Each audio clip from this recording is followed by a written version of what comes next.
Sir, I thank you for the opportunity that you have given me to say a few words on the budget that has been presented by the finance minister.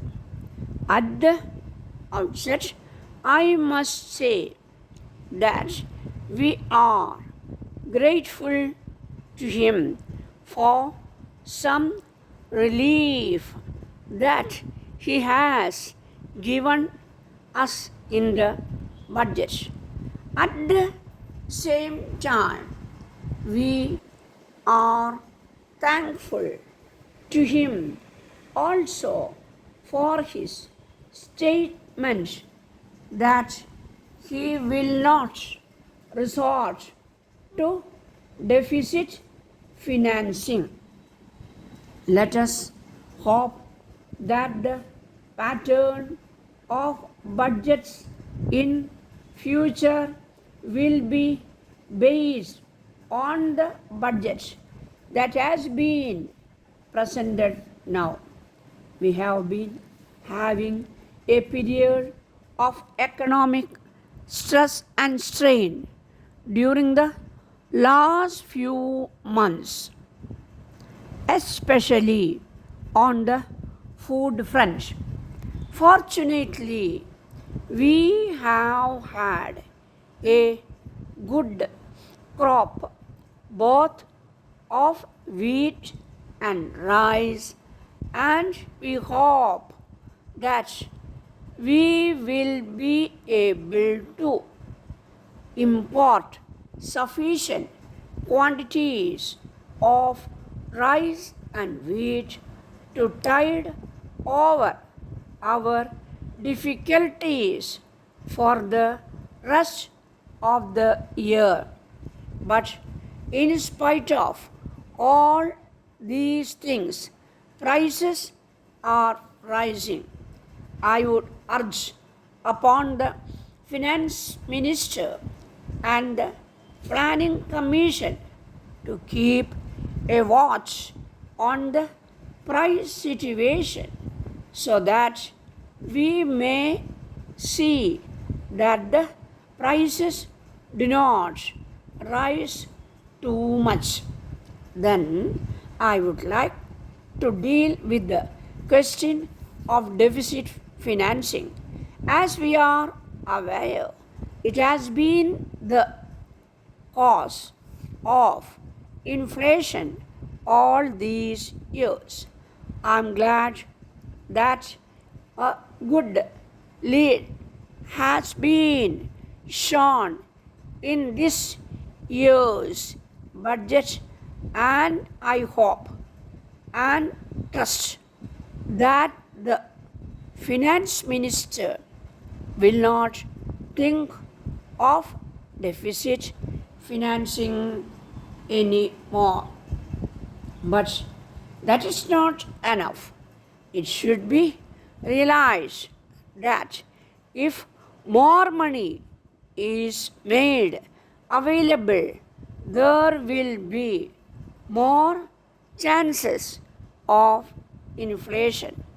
In view of this, the Finance Ministry and the Planning Commission should have strict control over the inflationary tendency and stop it at the level at which it should be done. I would like to refer to the question of indirect taxation. It will be found that the finance minister has given some relief in respect of cloth and some other items. There is no doubt that this will bring down the prices of articles. At the same time, I wish to point out that the masses want him to give some relief in respect of kerosene. In this connection, I would like to point out that the high excise duty on kerosene is causing great hardship to the people in the rural areas. So, I would appeal to the finance minister to consider whether it will be possible for him to give some relief as far as kerosene is concerned. Now, I came to the question of civil expenditure. I am grateful to the finance minister for some economy that he has made in civil expenditure during the last year. At the same time, I think there is still scope for him to consider whether it is possible to make some more necessary in which our ministers or departments it is possible to do so. So far as the question of pay scales of central government employees is concerned, I agree with those who feel that our employees should be paid well.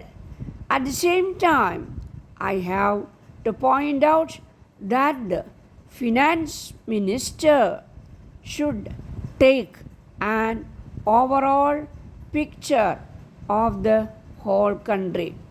In this connection, it should be borne in mind that if the central government employees get much more than the employees of the state governments, there will always be discontent. So, I would request the finance minister to find ways and means so that a man with equal qualifications may be able to get equal pay wherever he is placed. Letter from Madhav and Company, Chennai, to Messrs. Guhan and Company, Mysore.